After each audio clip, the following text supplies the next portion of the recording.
So what's up?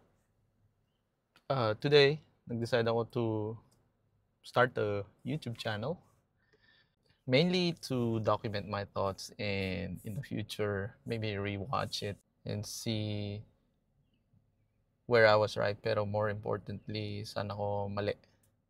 I'm currently living in the US. I wanted to share how is it on, day-to-day life dito sa Amerika. Yeah. It's Sunday today. Time for a quick trip to the groceries. So, samahan niyo muna ako. Hindi ako magaling magsalita, in front of a camera. Much less magsalita mag-isa. So, I hope you don't mind na nagda-drive ako habang nagsasalita.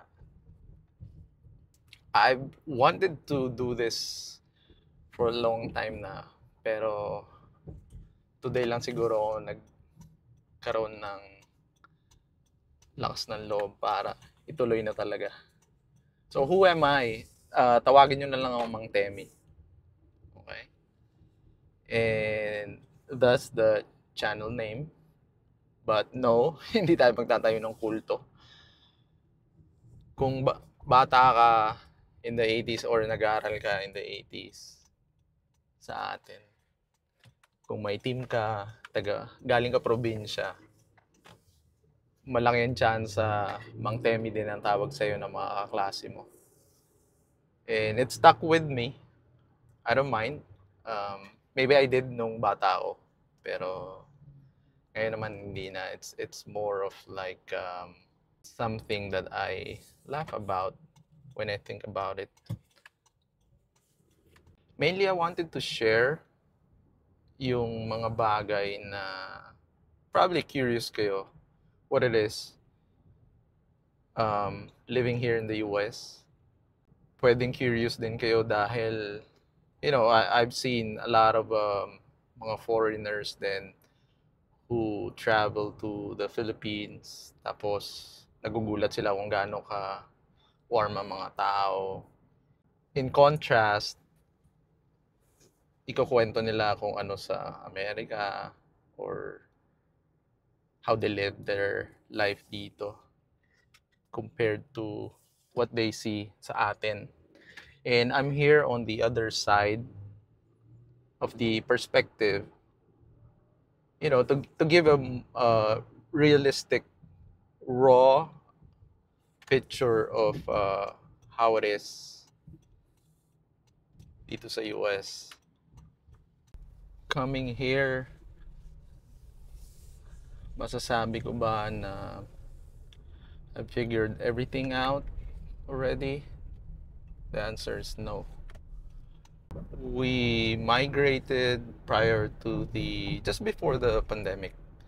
And ever since, hindi na kami nakauwi. Iba pag nagta-travel ka sa ibang bansa as a tourist. Or in my case, work assignments.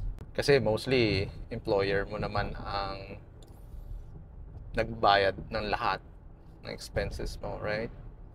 The past 6 years, 7 years has given me enough perspective to share with you the different aspects of life, including the struggles, ano yung pros and cons of being an immigrant.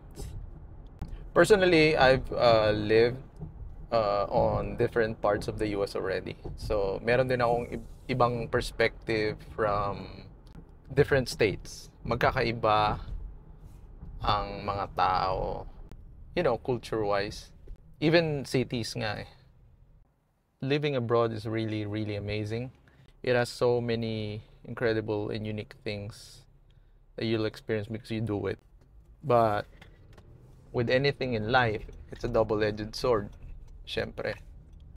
In this channel, I'd like to talk more about my experiences, personal experiences, like work. I work in tech. I can talk about raising kids. I can talk about healthcare. You probably heard, especially yung mga galing dito, about how good or bad US healthcare is compared to other major countries. And in the end, probably I answer the question, is it still worth migrating? Nag-exist pa daw ba yung, it's a common questions among immigrants. Nag-exist pa daw ba yung American dream? I won't talk about them in detail in this video. This is more of like introducing myself to you. So if this resonates with you, whether you're a fellow immigrant or may mga kamag-anak kayo dito, like, parents, mga kapatid, or relatives, or you're just genuinely curious about how it is living abroad, please consider subscribing. I'll talk more about them in detail. For now, nandito na ako sa Costco. Maraming salamat. Till the next one. Peace.